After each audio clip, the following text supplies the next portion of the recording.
Hello folks, it's Ashley Garner with Ashley B. Garner and Associates Real Estate Professionals at Intracoastal Realty in Wilmington, North Carolina.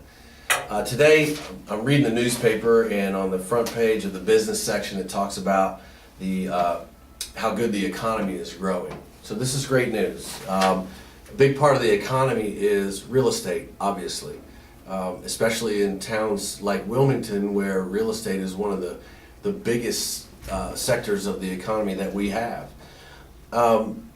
So we're getting a lot of calls now from people who are trying to decide, is now the time for me to sell my house? And these people are the ones who maybe bought their house from 2005 through 2008.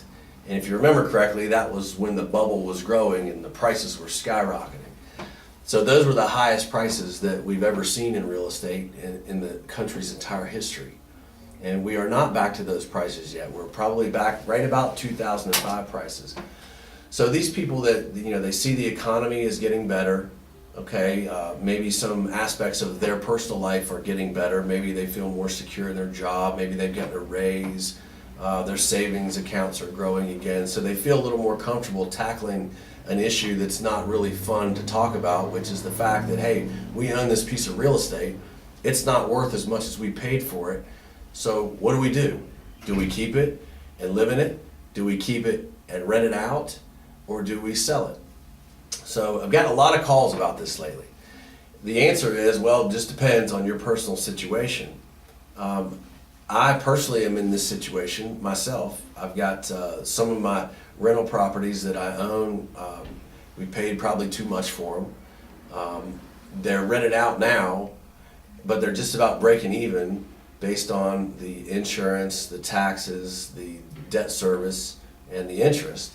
And so right now, I see the values are coming back a little bit, and so I say to myself, well, do I go ahead and sell them now, or do I keep them?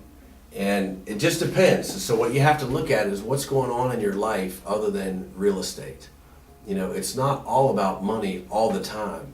Sometimes you don't make as much as you want. Sometimes you even lose a little bit. But if you're in a situation that needs to stop, the faster you stop it, the better off you're going to be. Because then you have a whole new outlook on life. The weight is lifted from your shoulders and you can move on, and you're starting to build back up, where if you stay in a situation that's not great, you never quite get ahead, because it's always taken everything that it brings in. And it's just not only is it a financial just break even burden, but it's just a burden psychologically on you and your family and your spouse or your business partner or whatever it is. So I think the key is when you have this situation, you need to call someone like me, and you need to say, hey, come look at the house, come look at the property, tell me, what is it worth? And then we can talk about, well, what did you pay for it? What do you owe on it? What are going to be your criteria? How do you decide if you're going to rent it, stay in it, or sell it? These are all things that I've been through personally as an owner of real estate, and I go through every day as a real estate broker professional. So I feel like I can talk to you about it with a good perspective. Really, I think the best thing is just to give me a call and let's sit down and talk about it. I'll come look at your house and we'll decide together, or scratch that. I'll provide the information and answer the questions, and you make the decisions. You'll decide then what to do. Until next time, this is Ashley.